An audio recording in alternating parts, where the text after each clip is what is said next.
Let's do a brief session of question and answer, and then we'll do a whole process, and we'll lead you in a meditation. Anyone has a question? And I have an announcement, and then we'll do the process. Anyone online who has a question? We're doing perfect with time. It's perfect. Yes, beloved Jane, you have a question? Namaste. Yes. Namaskar. I would say I'm a bit lazy. Is there any process, a shortcut process, wherein we can remember? Because I'm thinking of Amrita, she remembered herself. Is there a shortcut process where we can remember ourselves? Because that's the trigger of Amrita to go to her father and forgive. Is there a process to do that, to remember ourselves who we are? The easiest way is to go back to your breath and to recenter yourself into your breath, because breath is prana. I have said that many times. I have seen it with my own eyes. And when you see prana, you know that the divine exists, because it's so ethereal, it's so intelligent. And then when you see it, it goes inside your nostril. Like, I've seen it more than once. I've had many, many mystical experiences. Is that everything around you is divine.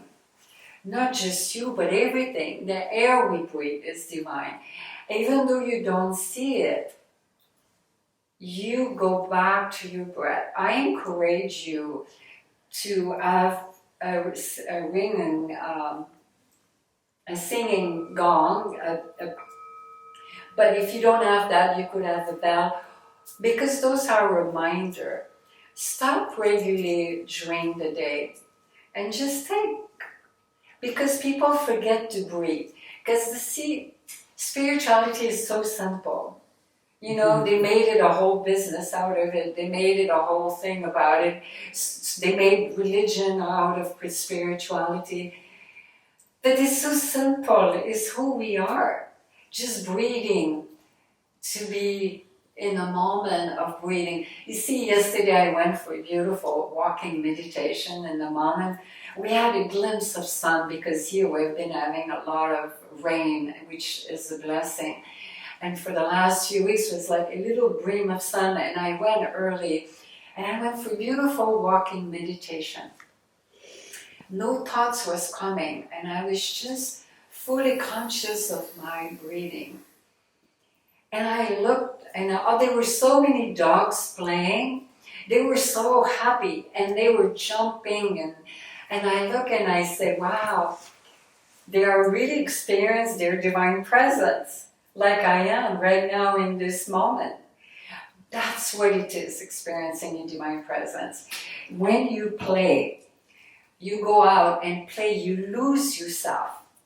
When you agree, you forget who you are, you forget your problem, you forget your challenges, you forget your personality, you forget your ego, you forget the illusion of separatedness. So the easiest process, you want to do it quick, you will have to train yourself. It requires training, like Pavlov dogs, you know, when you would train with the bell, like a treat and a bell. You know the study great, I think it was a scientist, Pavlov, yes. Pavlov. He trained dogs like that, right? With a bell and a treat. Well, we can do that too, beloved. In Zen Buddhism, Thich Nhat Hanh, that was the core of his teaching. I mean, even though I was practicing that before, but with Thai, it was even deeper. You will reach a point and you don't even have to do that anymore. You will naturally notice your breath. My breath is shallow. My breath is... Your breath will tell you about your feelings. Your breath will tell you about your emotion. And it's just a glimpse of change in your perception. When the more you train yourself with mindful practices, that's one way. And don't underestimate the power of that, because it's very powerful. So you can bring yourself right now in this moment, just with the breath. But when you go in your breath, just bring your mindfulness going up and down. And then with your mind, release all tension. You can't do that with your mind. See what stands inside. See how is your breath. So if it's dark and shallow, you deep breather, pierce through it. And then bring incantation. Remember, when you bring incantation out loud, like we did in the beginning of satsang, I am a supreme being of light. I am one with my Creator. I radiate divine love and peace and joy throughout all living beings. Say it out loud. Because when you say it, don't estimate the power of the word. That's part of your magical wand, right? You are creating new samskara, new impression. And the more you're enforcing those new impressions, the more you're grooving it into your subtle body. It will become easier and easier for you to return, to reconnect with your presence. Sorry, my microphone. It's easy, but it's a practice. Mm-hmm. When you go back and you look at the sun and you take a deep breath and you say those incantations out loud, in this moment, all I need is to breathe. Because nothing else exists. I am a supreme soul. I have everything now that I need. And I have inner power. And if you say it out loud, it's even better. Because you're creating a new imprint. And the fear that you have inside of you that are irrational are imprint, samskar from your karmic structure. You can't get rid of those. If a fear comes that is irrational, change the imprint. If you feel like you have been hurt by someone, and visualize this person. Let's say that a child or a spouse hurt. You feel hurt. Send them this beautiful light and tell out loud, you are divine presence, you beautiful supreme soul. My divine presence embrace you with light, and I forgive you. You don't even have to say it in person, but you could say it if they're not there. And change the karmic imprint and energetically bring your vibration. You could do it for your own self too, because often, who is the one who hurts you the most? We do. We hurt ourselves the most. Yeah, we hurt ourselves the most. Yeah. Exactly. You see, you're all in agreement. Yeah. It's always you who hurt yourself the most. Mm-hmm. Why? Ask yourself why. Mm-hmm. It's not because you don't love yourself. Because even if you think you don't love yourself, you hate yourself, it's not true because you're pure love. Mhm. It's just who you're not. It's all the karmic garbage you have accumulated, the fear from society, from government, from family, all the dysfunction that you grew up with that has been inculcated at a subconscious level. Because when you start bringing incantation like that out loud, I mean, even if in the beginning doesn't sound right, doesn't matter. The more you're going to say it, it doesn't mean not to be in touch with your feelings. Don't get me wrong. Very important to be in touch with your feelings. You could, and if you are angry, let the anger come out. Because it's cancer, it will eat you up, it will make you sick. If you have intense emotion, allow them to come out. Because it's purification. But then affirm, when the storm comes, let it come. Because you know the storm is bringing you closer to your divine presence. And purification is purifying all that garbage that you have accumulated for so many lifetimes. That is not who you are. Remember the story of the guy that I was telling in one of the satsang?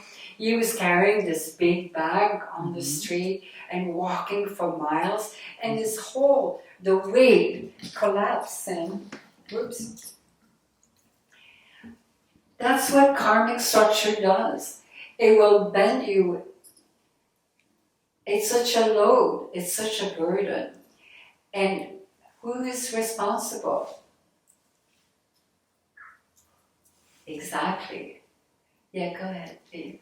I get a little confused. Yeah, speak louder I get a so little, they can hear I you. get a little confused Yeah. because I feel that my mind is pretty clear and that my heart is pretty clear, but what I am confused about is I feel like I attract difficult situations or difficult people.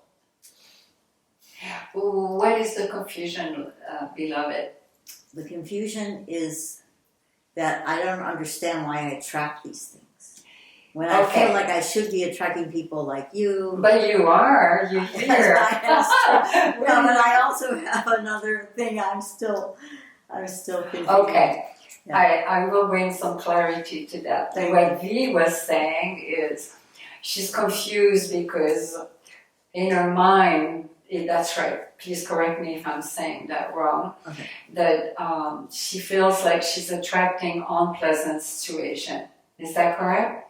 Right. Well, I feel like I'm pretty clear in my mind and in my heart, but yet I still feel like I attract situations that are difficult or people that are difficult, and they challenge me.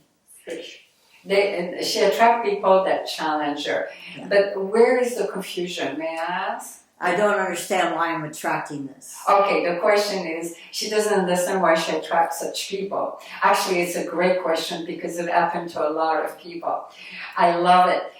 Well, if you go to the law of attraction, there are many laws in the universe.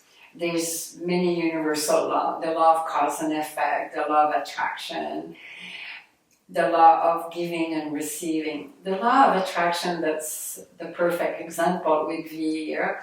And it's very common, and pay very close attention to that. And you can reflect in your own life how you're attracting certain things in your life.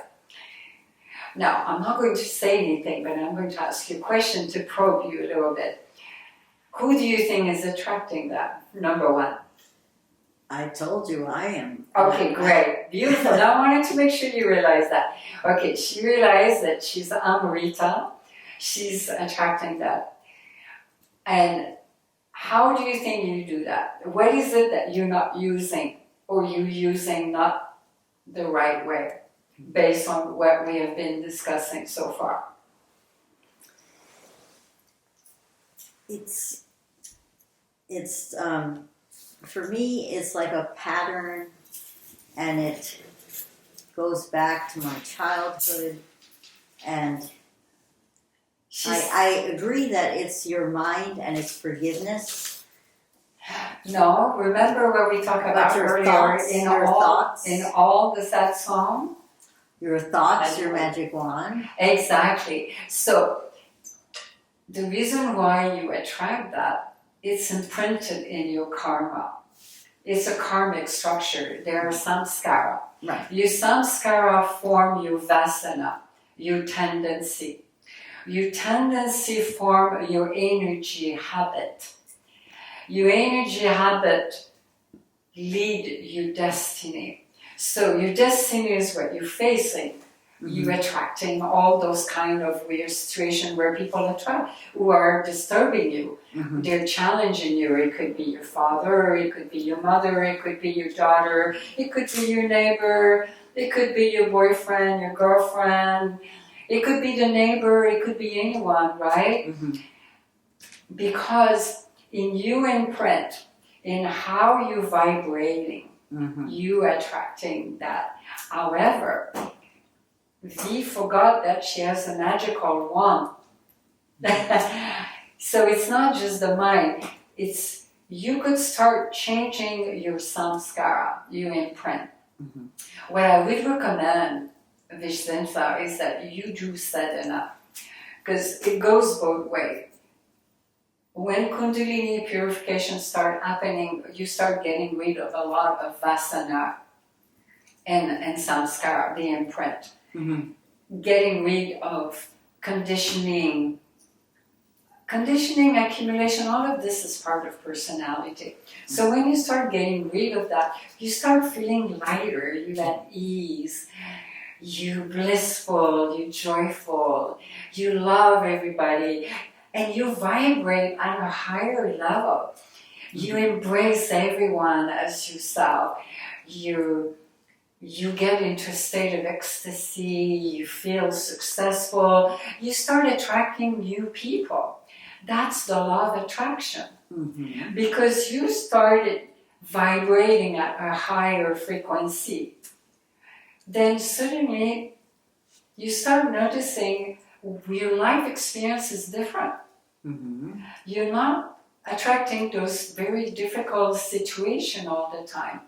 Because that garbage that was pulling you down, those imprints, those impressions, you started changing that.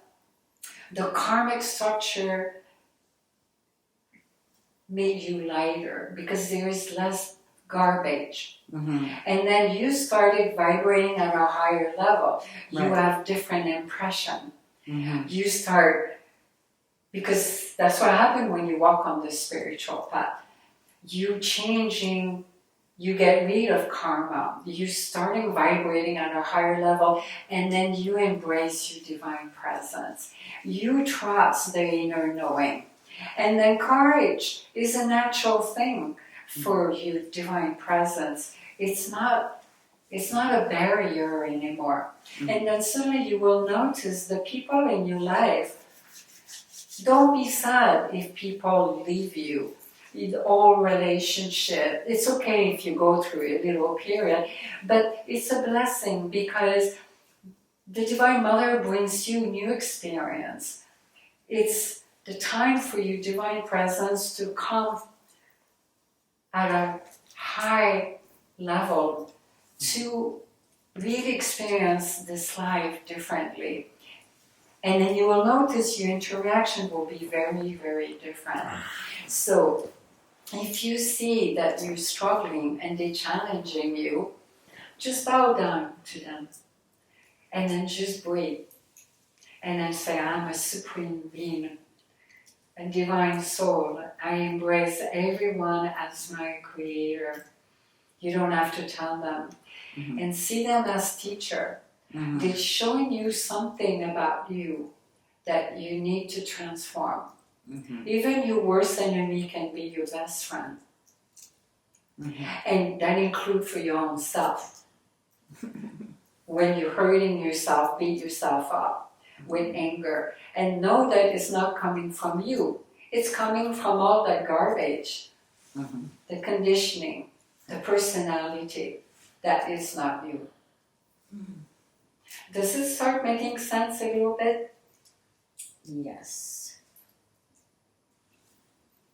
It's very beautiful what you're explaining. It's very beautiful what you're explaining. Oh, that's so sweet. Thank you. Well, Amrita was Devi Ma. When I was telling you the story. But Amrita is in all of us. Amrita is not a male, is not a female. It's at the very core of who we are, is that divine intoxication of who we are. It's just the character are different from one life to the other. So empower your divine presence. If you're not on the spiritual path now, be committed to be on the spiritual path. Do intense sadhana. Because both way, intense sadhana with Kriya, but it does not need to be intense, but at least an hour every day of meditation, of Kriya. That's to help through Kundalini ascension to get rid of garbage. And it's always a phenomenal blessing to go through that. Because as the energy peers through, you experience the world completely different. In the beginning it's hard because the first step of starting to experience your divine presence, and when Kundalini is activated and you start ascending, is healing of all that garbage. So that's the hardest part, that when you go through those volcanoes of emotional death, it's like, don't you agree when you have a big storm and it's like, okay, it's a big storm, there's a lot of clouds, it's dark, but doesn't it feel great when the sun comes out? Mm-hmm. And you go out and you put your face and you feel the rain, it's like there's this complete silence inside. And that ease and that sense of harmony is there. I remember when I went through this decades ago, oh my God, storm and storm and storm of hours and hours of of not knowing why, sobbing and screaming. It was garbage in, garbage out. So, a state of surrender. We're going to move on to the process. David, I just want to ask one more question. Yeah, but hold on to your question. One last thing. I touched briefly on that, but sorry.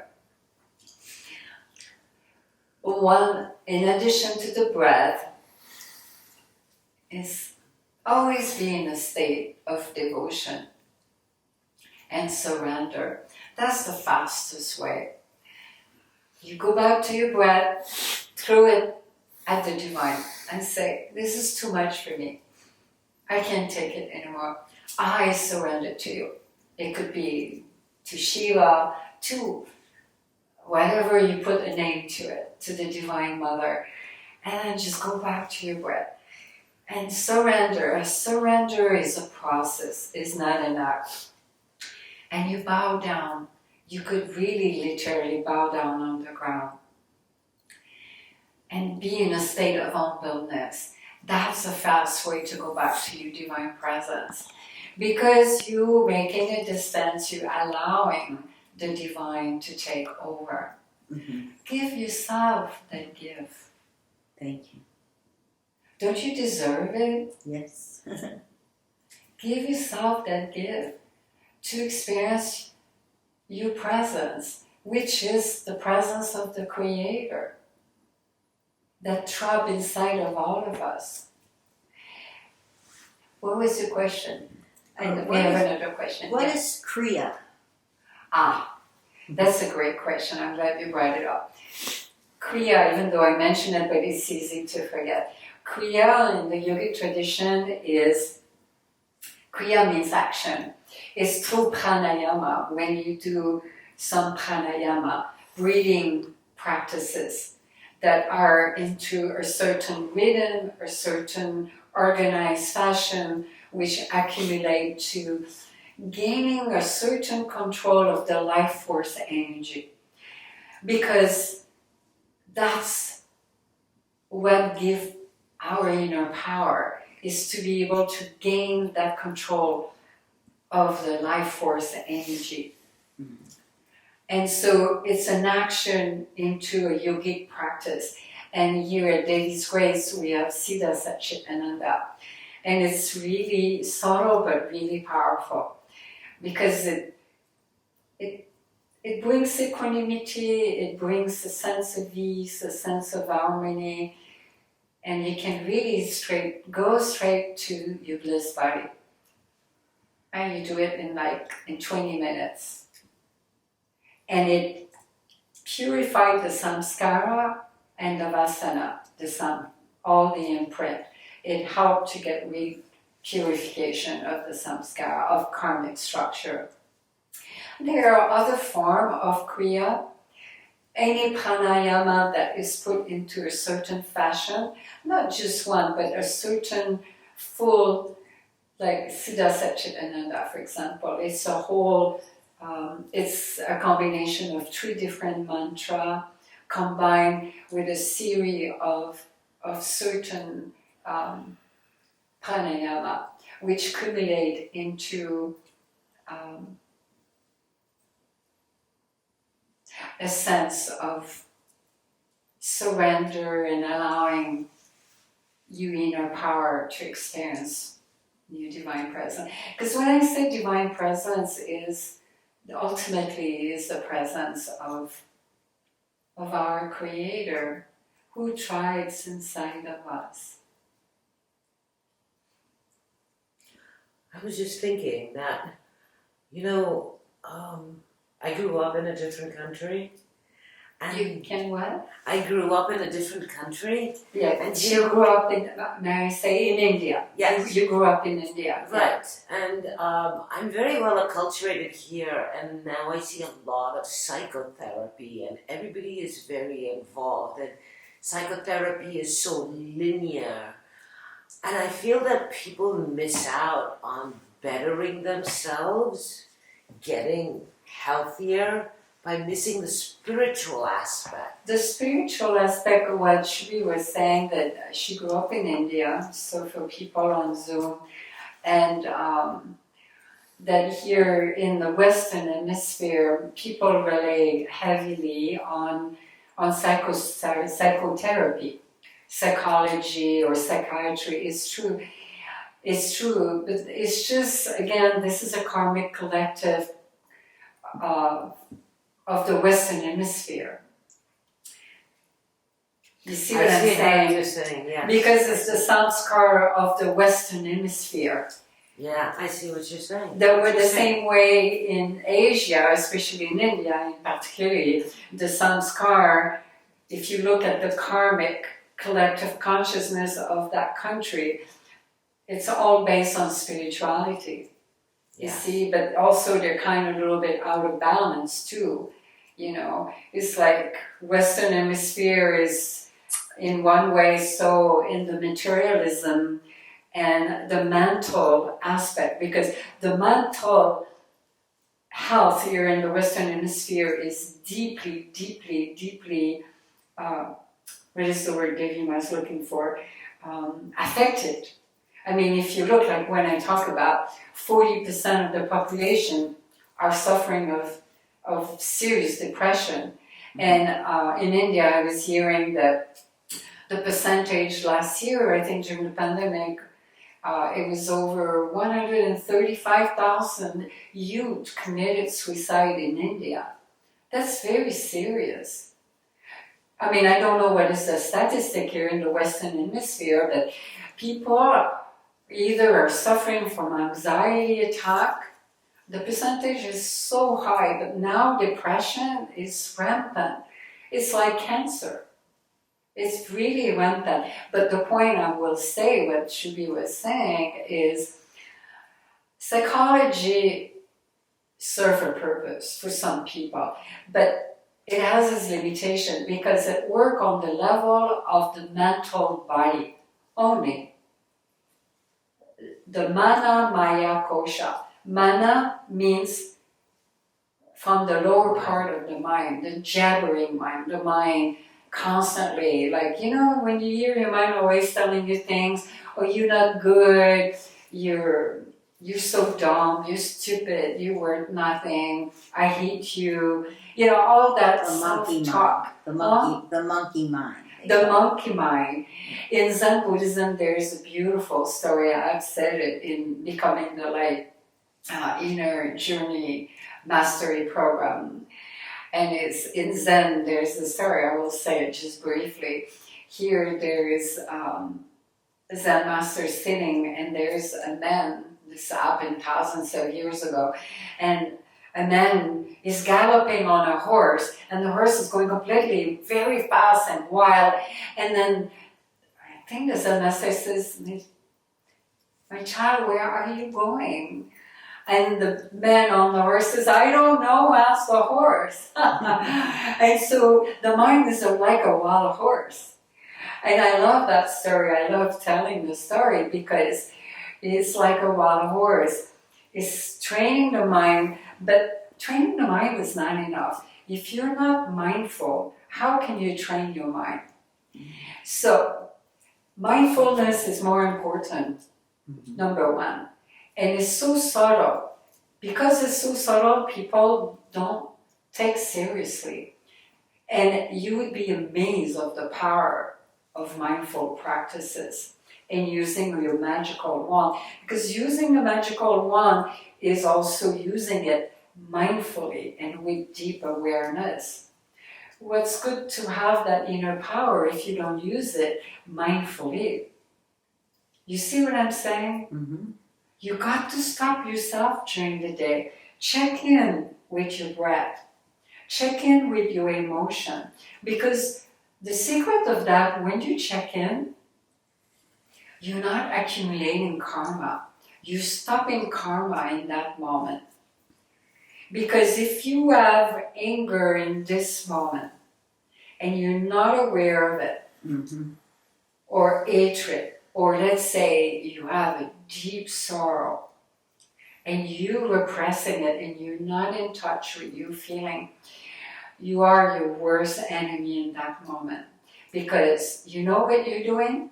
You are creating a samskar into your karmic structure that is going to come up later as a karmic. You are repressing that. So when you stop and you go back to your mindful breath, release and check in, what are my emotions, and process it right now, here and now.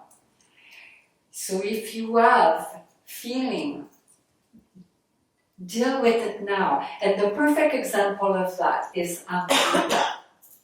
Amrita fell in a deep, deep, deep depression when she was 33 years old. She attempted to commit suicide and she almost lost her life. And you know where that samskar came from? For Amrita was all the years that she did not deal with her emotion and her feelings. Everything she had repressed inside was all accumulated in the subtle body. And it came like a tornado. And she could not deal with it because the awakening from Amrita was so powerful. And there was so much intense emotion that she fell into this deep, deep darkness of the soul. But she was able to go into the abyss and come out of it miraculously by grace, but by her own power of her own divine presence. But psychology here in the Western Hemisphere will always address the mental body. It's not enough. Right. Yeah. You've got to pierce through the prana maya kosha and being able to tap into the vishvaya maya kosha. let's talk about that just for a moment, and then we're getting behind now. We're going to start the process.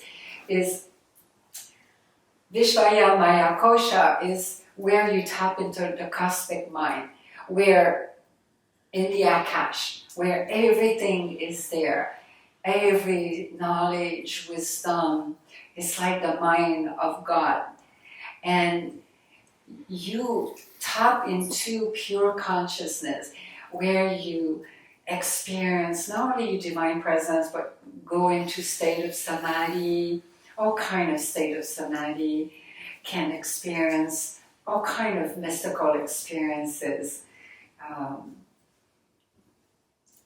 smell, seeing deity, experiencing of the beyond the physical, speaking in tongue and seeing light. And it's where the third eye is fully open, the ajna. And then the bliss body, you can experience your bliss body. So one last brief question, and we're going to move to the process. Anyone on Zoom who might have a question? What do you mean by magic wand? What do I mean by magic wand? Okay. The magic wand, we talk about that, Joe. The magic wand is a term that Devi Ma used.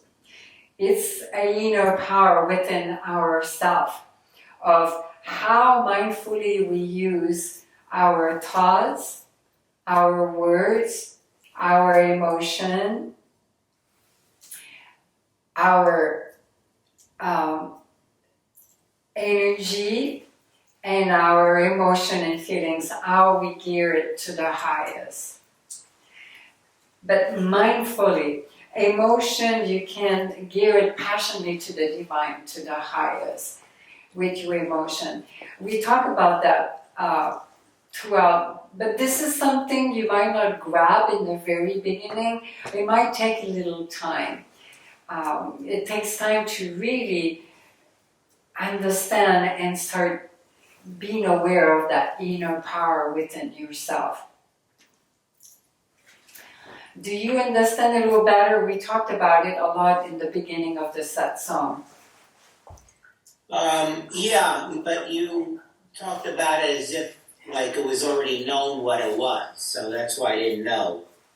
Oh, I see. Yeah. You use it as a shorthand for all of that, and I didn't know. Like I've seen some of your videos, and you use. That's the first time I heard you explain what it is. I see. I will talk definitely more about that because it's very important, and it's something that you will become more familiar with it. And because we talk a lot about it on different satsang before, but it will become easier and easier to understand. But I'm glad you asked. It is to use the power of your awareness with your thoughts, your mind, your words, and your action, and your emotion. Okay, that's clear. Thank you. And with your emotion, but to use it in a way, like we were saying, to go back and to check in, to be aware of your thoughts, to be aware of your emotion, what's happening inside my heart right now in this moment. It will come easier because we'll talk more about it as we go along.